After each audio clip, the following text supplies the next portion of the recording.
Adesso 1582 contagi in 24 ore, 385 a Treviso, ma il Cafoncello solo 2 pazienti in terapia intensiva. Zaia annuncia che da domani tornerà a riunirsi l'unità di crisi a Marghera.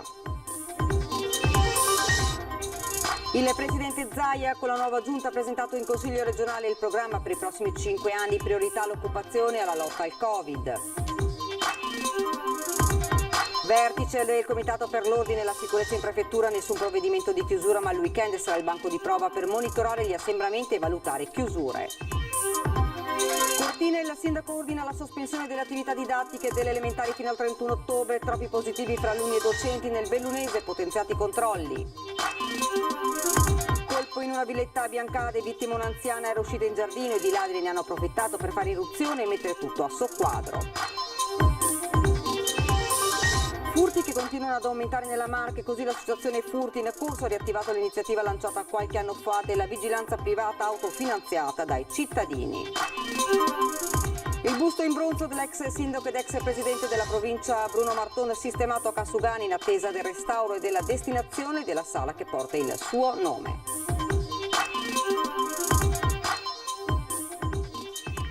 Buonasera, ben ritrovati dalla redazione di Treviso. Dunque l'avete sentito ora dai titoli: 1582 casi in più nel Veneto nelle ultime 24 ore, a Treviso sempre nelle ultime 24 ore sono 385 positivi, 19 decessi in tutto il Veneto sempre nelle 24 ore tra le strutture ospedaliere e le case di riposo. In totale nel Veneto attualmente sono 38.764 i casi positivi. Per quanto riguarda invece i ricoveri, in totale sono 580, 65 le persone che si trovano attualmente nelle terapie intensive. E dunque avete anche sentito, sarà possibile sottoporsi al tampone anche la sera e la notte da domani a Treviso. A breve è prevista l'apertura di punti tampone anche a Valdobbiadene e Casiere. In giornata intanto eseguiti i test sul personale della Madonnina. Sentiamo. Nel momento in cui una persona, perché va in ambulatorio il suo medico, magari alle 8 di sera e qualche ambulatorio, può venire tranquillamente da noi con questo, i nostri infermieri durante la notte faranno i tamponi, quindi daremo delle risposte anche notturne. Copertura H24 per i tamponi nell'ULS 2 a partire da domani. Mettendo in atto quanto preannunciato dal presidente Zaia, al Cafoncello sarà possibile sottoporsi al test per il Covid anche la sera e la notte.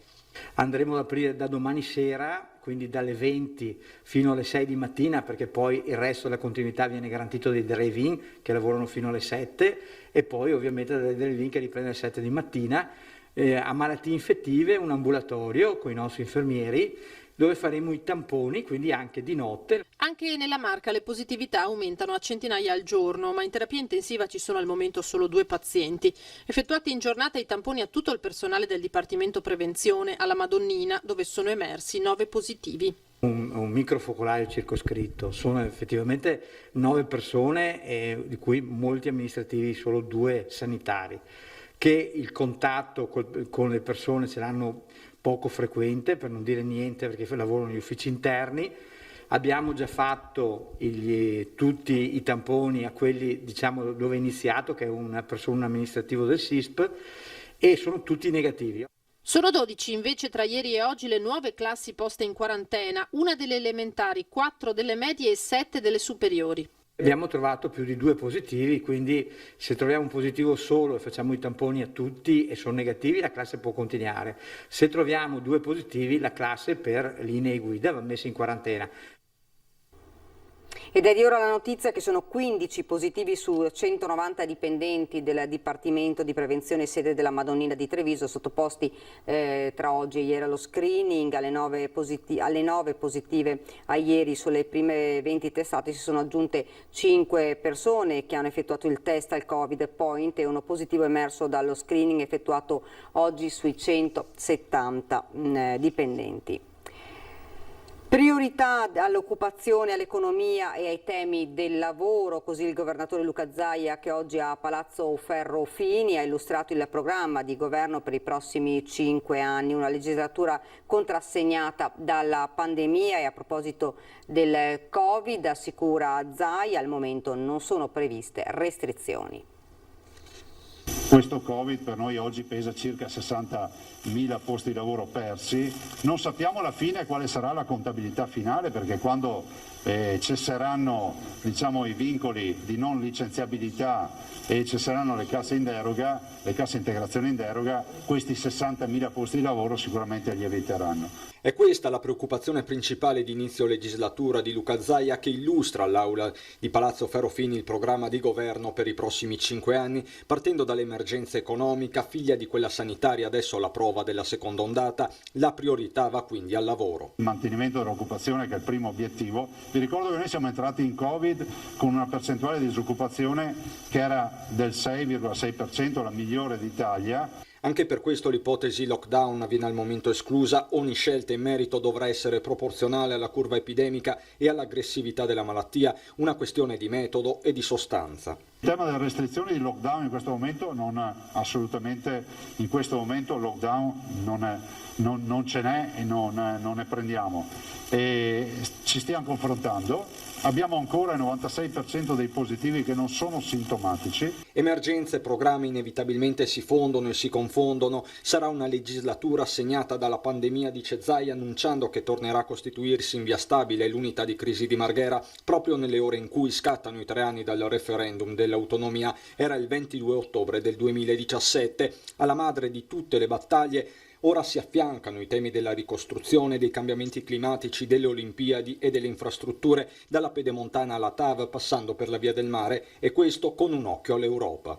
Se i recovery fund dovessero arrivare in questo paese, una quota parte di queste infrastrutture potrebbe essere realizzata ad esempio con questi fondi. Parlo di questa infrastruttura della TAV, parlo ad esempio dell'ospedale di Padova, del Policlinico Universitario di Padova. Sono 600 milioni di opere. Per centrare l'obiettivo non ci sarà nessun aumento di tasse, assicura Zaia, che arriva in Consiglio con 9 proposte di legge fumanti, dalla riforma delle IPAB alla questione giovani, infine l'impegno di fronte al Consiglio, ma soprattutto ai veneti. Abbiamo in animo insomma di consegnare fra 5 anni un Veneto che sia ancora più bello di quello che è oggi.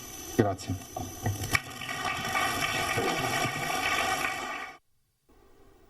Ad attaccare il documento programmatico di Zaia è l'opposizione, mancano azioni concrete, afferma Arturo Lorenzoni. Per il Movimento 5 Stelle la priorità va alla sanità delle aree più periferiche, ma anche gli alleati di Fratelli d'Italia e Forza Italia dettano le loro priorità. Non è possibile programmare i prossimi 5 anni sulla base di un documento così superficiale. E lo dico con delusione profonda, da cittadino prima ancora che da rappresentante dell'opposizione. Io mi aspettavo un documento molto più incisivo, molto più concreto.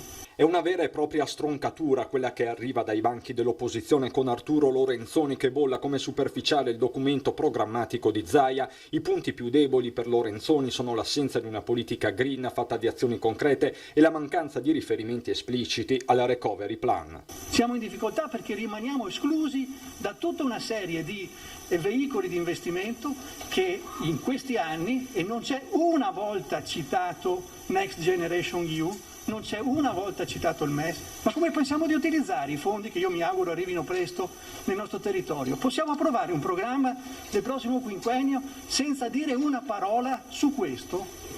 Ma io non so, è imbarazzante. Punta tutto sui temi della sanità, l'unica referente del Movimento 5 Stelle. Occorre tenere presente che gli ospedali sono un punto di riferimento per il cittadino e affinché continuino ad esserlo devono rimanere vicini ai cittadini dei territori più svantaggiati, in primis zone di montagna e isole. Centralizzare gli ospedali significa discriminare tra cittadini con servizi migliori e cittadini con servizi inadeguati. Tra i banchi della maggioranza si fanno sentire gli alleati di Fratelli d'Italia che dettano le loro priorità. Impresa e lavoro, lavoro e famiglia.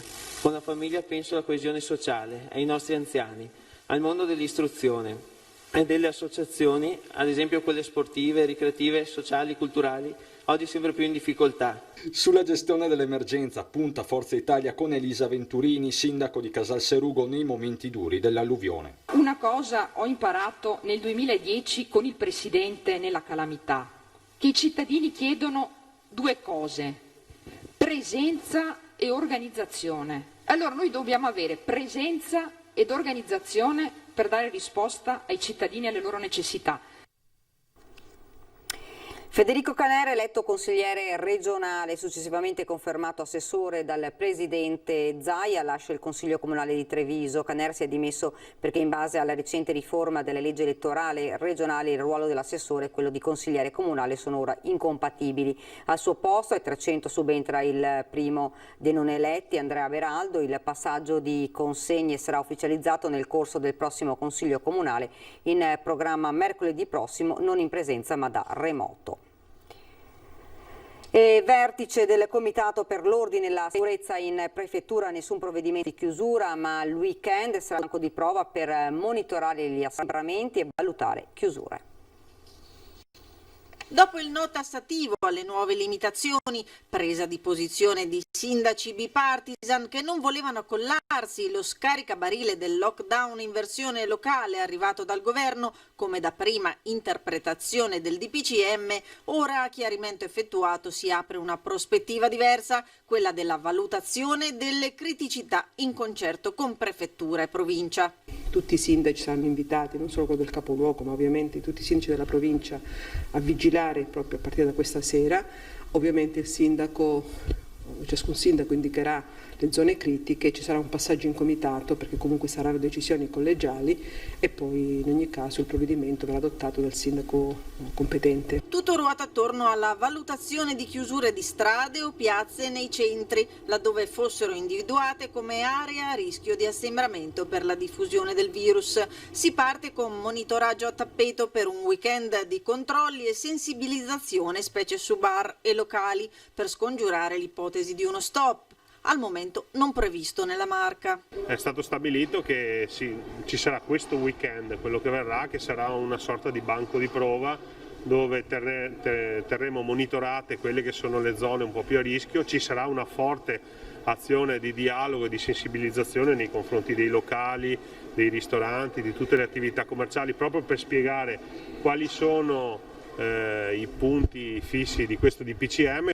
Gli uomini della polizia locale saranno affiancati da carabinieri, finanza e questura, giorni fondamentali questi in cui il mantra resta quello dell'autodisciplina e tenere alta la tensione anche sui piccoli comuni. Abbiamo cercato di ragionare a 360 gradi con una visione provinciale e la rassicurazione di avere al fianco dei sindaci le altre forze dell'ordine e coordinando tutto ciò con un momento di monitoraggio, di valutazione di come vanno le cose durante il weekend, crediamo possa essere la strada migliore per contemperare l'equilibrio tra il salvaguardare la salute pubblica e il tessuto socio-economico.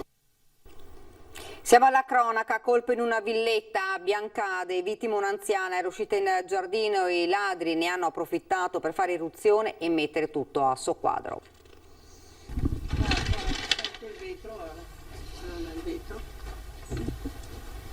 Sono entrati da questa finestra i ladri che intorno alle 21 hanno fatto irruzione nella casa di Nadia De Vidi. La signora era uscita in giardino per portare fuori i cagnolini, probabilmente i malviventi. La stavano tenendo sott'occhio e in un attimo sono entrati in casa. La vittima si è accorta che i fiori che prima erano sopra il davanzale erano stati appoggiati a terra e che la finestra era aperta. Sono entrata, il tappeto fuori tutto pieno di fango, tutto. Sono entrata, sono andata su il corridoio e mi sono trovata che non avevo più le borse che appoggiavo in entrata su una sedia e non c'erano più e porte che avevo chiuso prima a chiave erano aperte. Sono stati attimi di paura, la signora ha subito chiamato la figlia e i carabinieri, immediatamente i militari hanno perlustrato la zona e controllato all'interno della casa. Fortunatamente non se li è trovati di fronte. Non me li sono trovati davanti, perché non so come avrebbero reagito e quello non so appunto come sarebbe stata. Proprio si vede che un aiuto da lassù mi è arrivato perché non li ho trovati davanti. Le forze dell'ordine fanno quel che possono, spiega la signora Nadia, forse in questa zona servirebbe più illuminazione.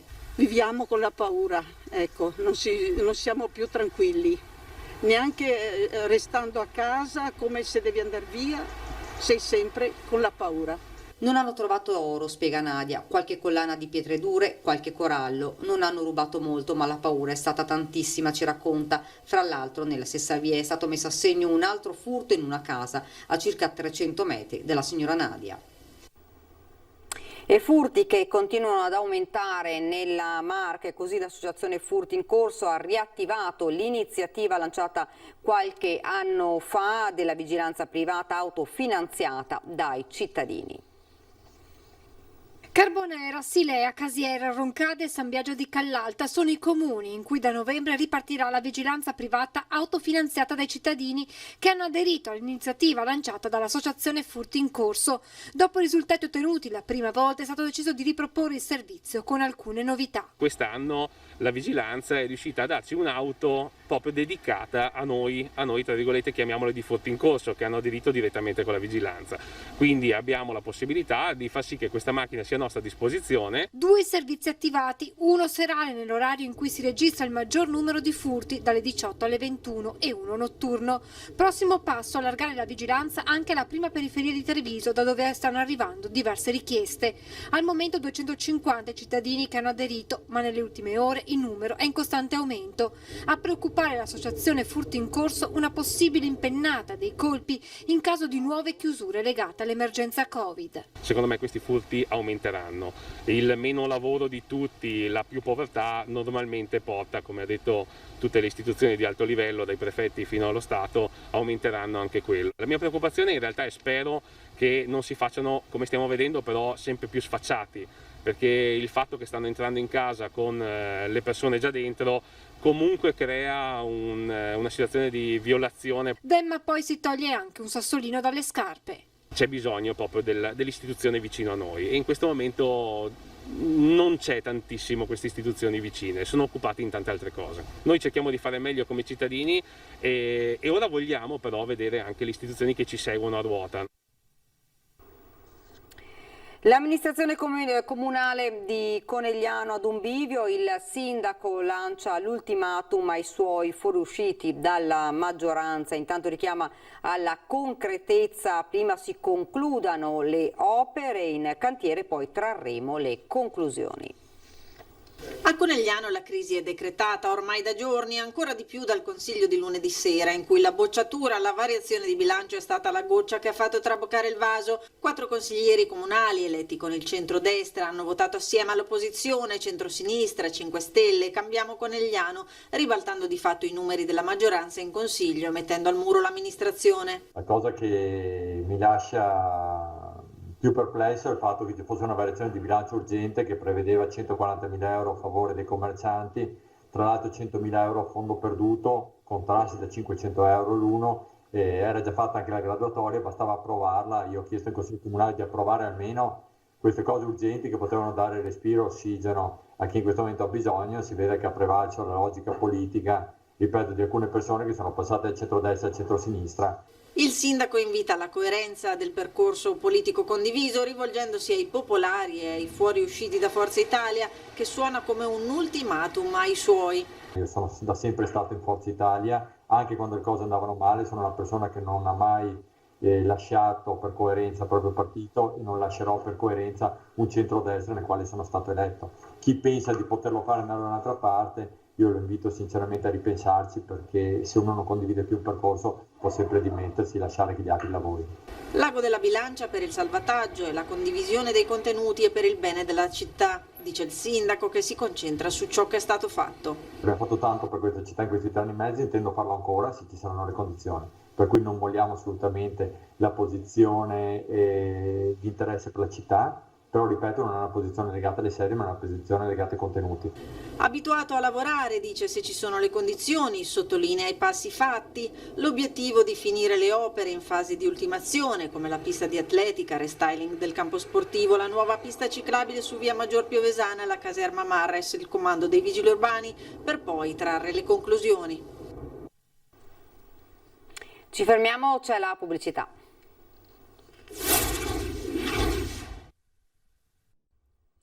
Rieccoci. Eccoci nuovamente in studio. Portato a Casugana il busto di Bruno Martoni in attesa del restauro della sala dell'ex provincia che porta il suo nome. Viene scoperto in presenza delle autorità e della famiglia del politico, sindaco della città dal 65 al 75, presidente della provincia, presidente di Cassamarca, un uomo politico del dopoguerra che viene commemorato con un gesto significativo, ha detto il vice sindaco durante la cerimonia. Un gesto, ha ricordato De Checchi, importante anche per il significato che assume in questo momento storico di ricostruzione dal punto di vista sanitario. Alla cerimonia hanno portato il loro saluto anche l'ex sindaco Gentilini e il presidente della provincia Marcon. Ed ora siamo alla nostra pagina da Belluno e provincia.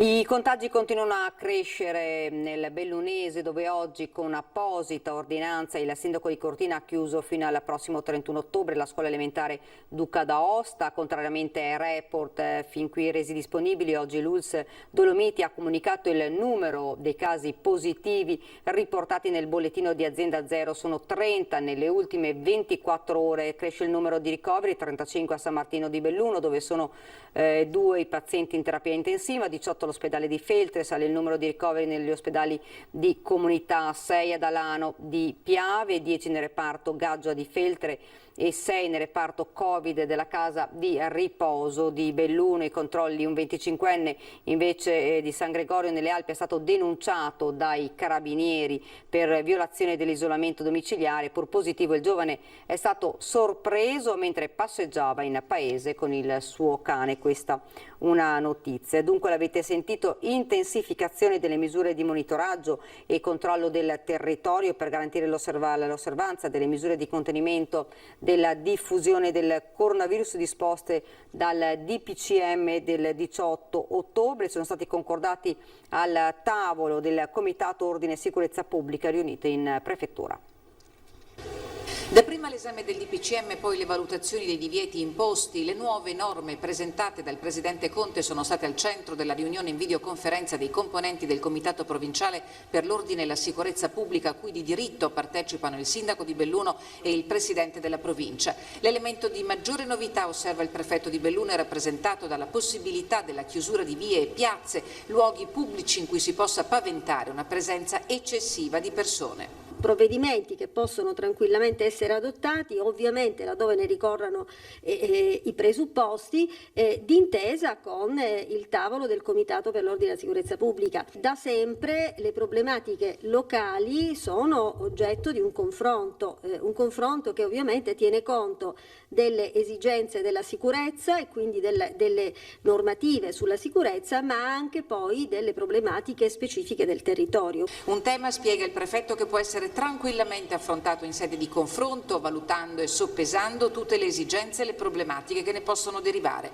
Confronto che non è mai mancato in questi mesi, che ha portato a stabilire un rafforzamento del monitoraggio e del controllo del territorio per garantire l'osservanza delle misure di contenimento. Abbiamo un piano che si chiama piano di controllo del territorio, che coinvolge le 3 forze di polizia e che secondo suddiviso per quadranti per il territorio, un territorio molto vasto e anche molto complesso, per cui si cerca di coprire in maniera omogenea comunque la presenza delle pattuglie su tutta la provincia. La curva del contagio nel Bellunese richiede la massima attenzione, ci sono situazioni che debbono essere affrontate per tempo, con particolare attenzione alle case di riposo. Il Prefetto ha auspicato in questo senso una pianificazione attenta per prevenire ogni criticità. Più in generale il Prefetto Cogode rinnova l'appello alla comunità.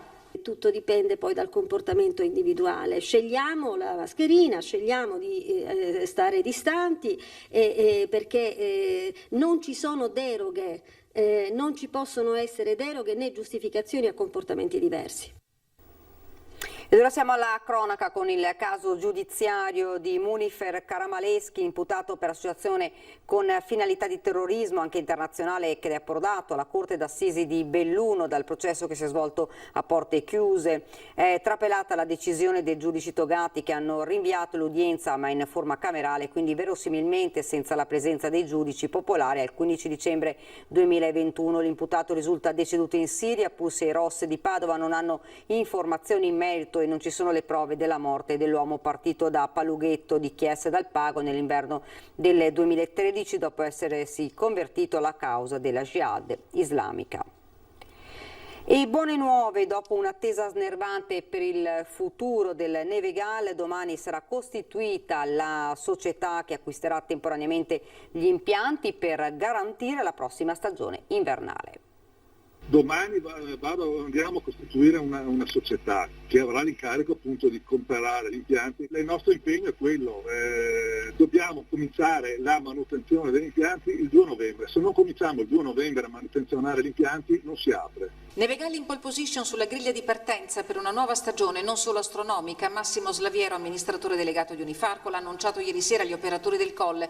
Domani sarà costituita la società che acquisirà gli impianti che la prossima primavera saranno ufficialmente ceduti al Comune di Belluno. È stata la delibera di giunta che sancisce e estende l'interesse del Nevegal anche a tutta la fascia pedemontana, la prima e vera concreta manifestazione di volontà dell'amministrazione comunale nei confronti del Colle, ed oggi, dopo anni di incertezze culminati con le parole ferali del primo cittadino di qualche settimana fa, oggi si respira per davvero aria nuova. Con questa delibera il Comune si prende l'incarico, dà l'incarico al Sindaco e al Consiglio Comunale per acquisire gli impianti, quindi per riappropriarsi di un impianto che non ha un interesse privato, ma ha un interesse collettivo. L'incontro di ieri sera ha coinvolto gli operatori nell'operazione di acquisizione preliminare e ha trovato tutti d'accordo. Tutti si sono dimostrati interessati a versare anche in solido del denaro per l'acquisizione dell'Alto del Nevegal, proprio non come ramo d'azienda ma come azienda, quindi di saldare tutti i debiti dell'azienda, che non sono pochi. Fondamentale per lo sviluppo del Colle l'investimento sull'impianto di innevamento artificiale, che non può essere fatto dal privato, osserva Slaviero. Il costo dell'acquisizione degli impianti è top secret, ma supera abbondantemente i 100.000 euro. Ed è davvero tutto per questa edizione del nostro telegiornale. Vi lascio come di consueto alle nostre previsioni del tempo. Grazie davvero per averci seguito, buona serata.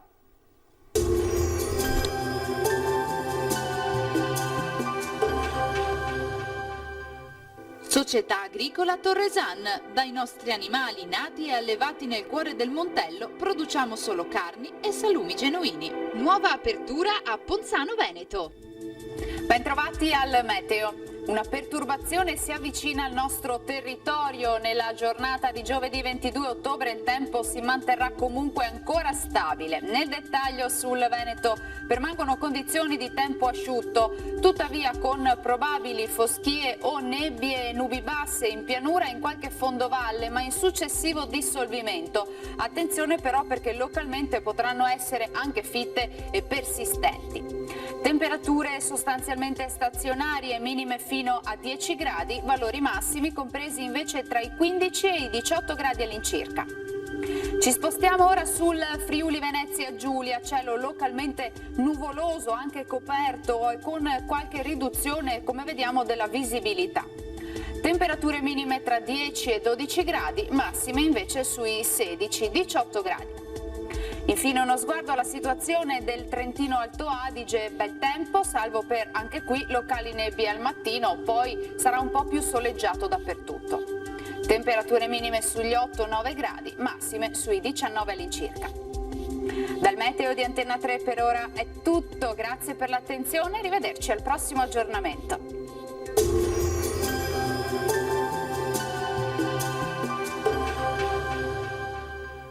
Società Agricola Torresan. Dai nostri animali nati e allevati nel cuore del Montello produciamo solo carni e salumi genuini. Nuova apertura a Ponzano Veneto.